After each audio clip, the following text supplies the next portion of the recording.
वृक्क नलिका। वृक्क नलिका वृक्क में जो पूरी फैली रहती है, इसके कॉर्टेक्स, मेडुला और पिरामिड तक पूरी नलिका, असंख्य नलिका पाई जाती है, वृक्क नलिका कहते हैं। वृक्क नलिका के दो भाग होते हैं। एक तो होता है ये वाला भाग, इसे कहते हैं मेलपीगियम संपुट, और दूसरा होता है ये जिसे कहते हैं स्रावी नलिका। मेलपीगियम संपुट में दो भाग आते हैं।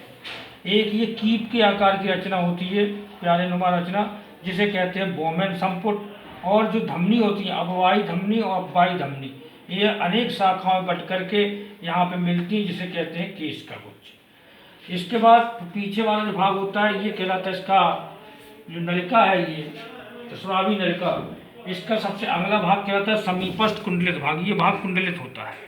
फिर मध्य भाग जो है यू के आकार की रचना बनाता है, जिसे हैंडले लूप कहते हैं, और फिर अधूरस्थ जो भाग होता है वो फिर से कुंडलित होता है।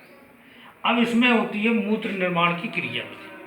तो देखिए जो अपवाही धमनी है ये चौड़े से वाली होती है, जबकि जो अपवाही धमनी है ये इनकी धमनिकाएं पतली भित्ति वाली और पतली होती है, जबकि ये चौड़ी होती है। तो इससे जो बोमेन ये जो है केश का गुच्छ, इसमें अधिक मात्रा में रुधिर आता है, लेकिन निकल कम मात्रा में पाता है, क्योंकि ये चौड़ी होती है तो रुधिर तो ज़्यादा आता है, लेकिन जो बाहर जाता है ये कम मात्रा में जाता है, जिससे कि इनकी धमनिकाओं पर दबाव पड़ता है, और यहाँ से रुधिर से जल, और जल के साथ उसके जो पदार्थ हैं जैसे प्रोटीन, कार्बोहाइड्रेट, यूरिया आदि जो पदार्थ होते हैं रुधिर में, वो सब छन करके इसमें आ जाते हैं।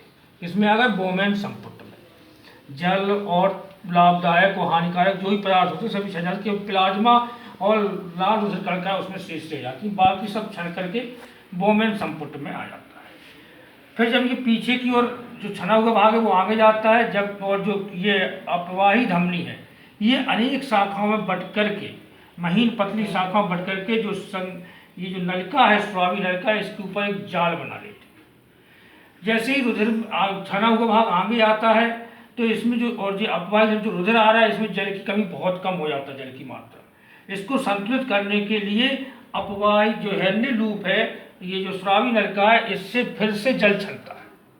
जब इससे जल छनता है तो इससे जल अवशोषण होता है, बल्कि अवशोषण होकर के फिर से अपवाही धमनी में आ जाता है।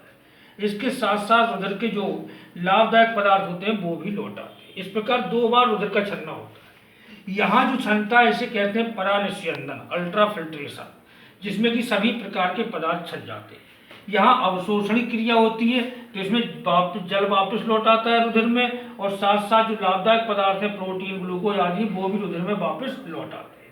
शेष जो छना हुआ भाग बचता है वो कहलाता है मूत्र, और ये संग्रह नल के द्वारा जो वृक्क होता है उसकी पेल्विस गुहा में पहुंच जाता है। पेल्विस गुहा से मूत्र नलिका द्वारा मूत्राशय में, और मूत्र मार्ग द्वारा शरीर से बाहर निकल जाता है। इस तरह से मूत्र निर्माण क्रिया में दो बार फिल्ट्रेशन होता है। एक यहाँ होता है परानिस्यंदन, और यहाँ होता है चयनात्मक अवशोषण, यानी चुने हुए पदार्थों का ही अवशोषण होता है, और यहाँ पर सभी पदार्थ छन जाते हैं। यहाँ पे वापस रुधिर में लौट आते हैं जल और कुछ लाभदायक पदार्थ, लेकिन हानिकारक पदार्थ जो होते हैं वो नहीं लौटते हैं, वो मूत्र के साथ बाहर निकल जाते हैं।